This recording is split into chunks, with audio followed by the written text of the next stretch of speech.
I'm just a chilled guy. So here he is, being a chilled guy. Awesome. Thank you very much, everybody. So I guess I'm going to start with my story. I know we just had a fit frisk dude here talking about his story.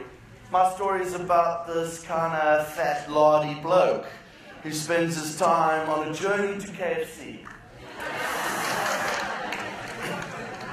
So mobile is pretty exciting. I think last week, something like 6 billion people now have a mobile phone. There are only 7 billion people in the world. So that starts making you think, okay, that means there's more phones than toothbrushes and toilets put together. So I've got an idea for all of you bright, aspiring entrepreneurs going to take on the world. Put a toothbrush in your mobile phone. You're going to be a millionaire. So why is mobile so exciting? Why does Google put mobile first? I can remember it was about 1.5 years ago and I heard the news that, guess what, we're going to do mobile first. So what does that mean? How many people know how Google makes their money? Any ideas? Geez, cockroach. Bushweed. Advertising. 98% of our revenues comes from an ad. What ads do you say? Well, every time you do a search, there might be a little pink box, and maybe, perhaps, you'll click on that one day, and we'll make some money. And besides that, we do everything else for free. So our jobs are to make sure that the whole world has access to data and can be completely competitive as a small human being running, say, a potato chip shop to, say, IBM. We want to level the playing field. And we're going to use mobile to do this. Already, there are 1.2 billion people using the internet on their mobile phones. How are we going to do this? We go ballistic about smartphones. We love smartphones. And everyone in South Africa, and you'll hear a lot of guys going, yeah, South Africa in the smartphone market. How true that is. However, our focus is to get a cheap smartphone into the market. So we built this operating system. Windows is an operating system. Android is our mobile operating system. And guess what? We give it away for free. We give it to all the handset manufacturers. And we say, bring down the price of your telephone. So some Chinese handset manufacturers who make phones just as feature-rich as, say, an iPhone are selling smartphones for 750 Rand. And that's the first attempt. And it's just hit South Africa's shores. And we're going to start seeing real smartphones, not Blackberries. Who's got a Blackberry?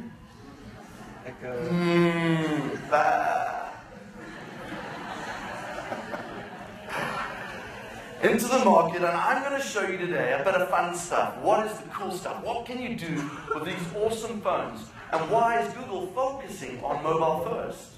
So I'm going to make it a bit interactive. Let's see if we can get this to work. Yes, there we go. First of all, when I do this, I want to hear the whole audience say, "That rocks." So we're going to practice it. You ready? I thought you were young students, fresh lungs. I can't hear you. That rocks. Okay. When it doesn't rock, I want you to say, "That's not." And I'm going to go like this. You ready? That's not. Okay, great. Now I get a feeling on what you like or you don't like. So here we go. The game is, if you have an Android phone, which is generally a Samsung like outside, or an HTC, or do you have an Apple, like the guys outside as well, like an iPhone? Put up your hands now. Anyone got those? Okay, the guys are earning a bit of bucks, eh?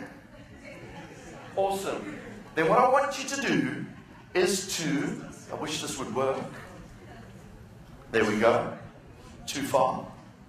I want you to download the Google app. The Google app on your Apple phone, your iPhone, and I want you to download Google Goggles. That's double G, not double O on the goggles. And we're going to take part in a world experiment. And I'm going to show you how cool this is from a media point of view. So do that now, and in about 5 minutes you'll be able to take part of this. So I'm going to start off with a bit of a demo slam. Anyone heard what a demo slam is? No? Okay. So, I'm going to tell you a bit about my Cape Town trip. That's what a demo slam is. I'm going to show you a bit of cool stuff. And I'm a bit of a cheapskate. I'm generally traveling quite a bit, but when it comes to me traveling, I'm flying Kalula, and the sail's on at 6 o'clock in the morning, and I go book myself a really low-cost flight. And I'm out here to spoil my wife. I've barely seen her, Shane. Let me take her on a bit of a weekend. So I booked this flight, and the night before I decide I'm going to check when my flight is. Because, I better be prepared. I better be, getting her a bit excited about this and make sure that she has the best possible time on Earth. Okay, does anyone know what a dirty weekend is? It isn't that. So what I do, I got into Google and I immediately put in my flight details. Bang! What? 6 o'clock in the morning? And it tells me it's on time. It says it, 18th of July, it's on time, 6 o'clock in the morning.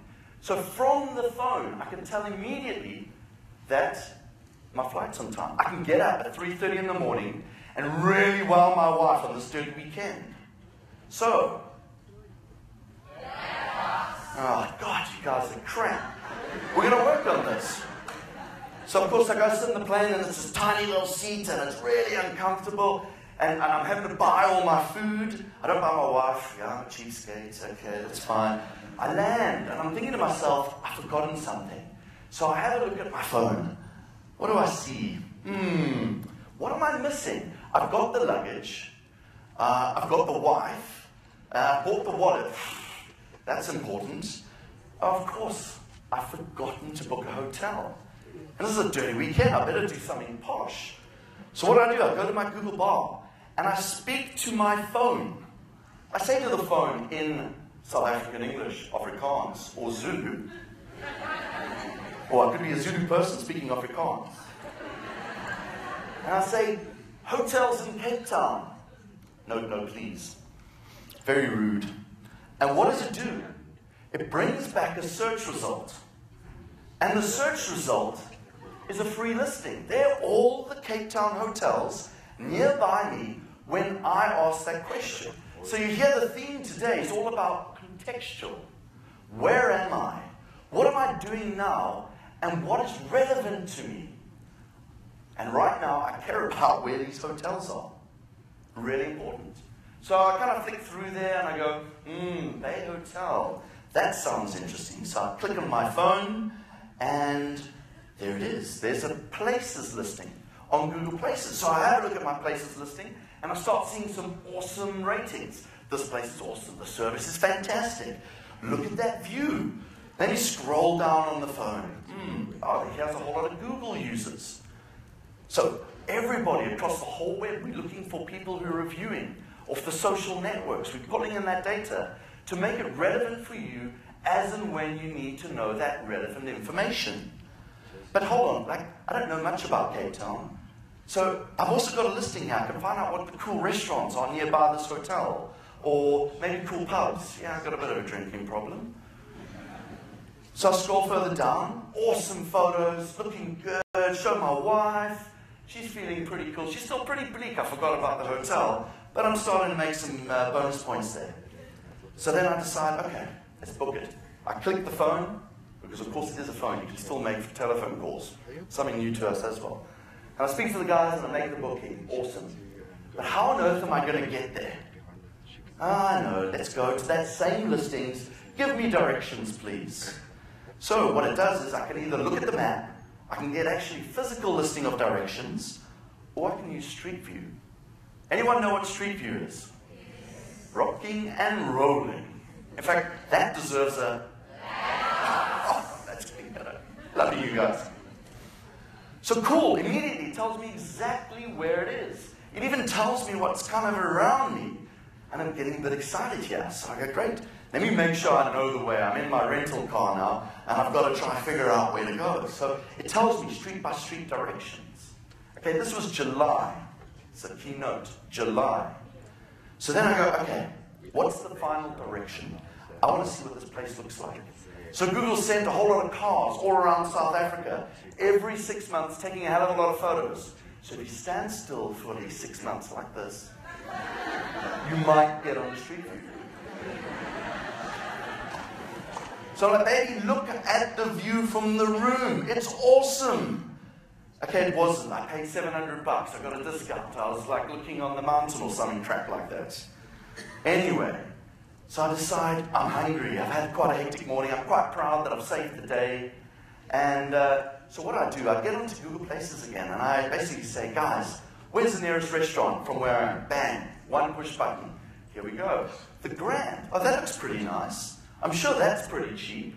So what do? I put my magazine underneath my arm, and off I go. I head down to the Grand. It's going to be a cheap outing. Oh, yeah. I get there, I sit down, I start browsing through my magazine. My wife orders something. Now, if you have an iPhone or an Android phone, take them out now and use Google Search on your iPhone or Google Goggles on your Android phone. Because I want you to help me out and to help me figure out what the hell is Goats in Villages wine at $700 a bottle. So everyone who wants to take part of this, take a photo with Google Goggles or take a photo with Google Search. And what we realized is that people are lazy. We don't want to type when we're doing a search query. In fact, we want to speak. We want to tell our phones what the search query is. In fact, you know what? Because the phone can also see, I want to take a photo of it. So what am I going to do? I take a photo of this. What happens? It recognizes the photo and finds all the details about Goats in Villages Red 2006. Awesome. Browse around. Sweetie, it looks like a great wine. It isn't really made of goats. So I'm browsing through my magazine again. You know, print rocks. So I'm browsing through my magazine. I'm drinking my Goats in Villages. And I come across this. Anyone know what this is? I am the fastest, best Sudoku player in the whole world. Oh yeah, I rock. I'm going to solve this. Take your phones out now. Take a photo of this. And what is it going to do? In a fraction of a second, this is the search result. It goes, I recognize that Sudoku puzzle. This is the Brett Sinclair cheat button, not solve. And it automatically solves it for me. Damn it, I'm clever. So I'm feeling really pleased with myself. I've saved some money. I'm feeling super intelligent. You know what I'm going to do now? I'm going to carry on browsing through. Whoa, what's that? An Android phone. Hold on. I'm going to take a photo of this. So if you've got your phone, take a photo of it. This is part of a worldwide trial. It's now come to an end. But if you took a photo of that, say, 2 weeks ago, what would happen? We would render a search result that would take you straight to this. And it would start streaming a song and give you a free song. So it doesn't just have to be a search result. So start thinking about the media and how ads will change. I see this on TV. Let me just take a photo of it. Great, I'm getting all the detail. I'm getting free vouchers sent to my phone. I'm getting a sample of the album sent to my phone. Sent to my 750 Rand phone. I'm running low on time, so I'm actually going to cut it here. So what I want to leave you guys with is the thought that in a year's time, the world has changed. Already there are more smartphones in Europe being sold every day than feature phones. In Africa, we have teams of Googlers all over Africa working to solve one thing: get everybody onto the internet. So I just wanted to check again. Thanks very much, everybody.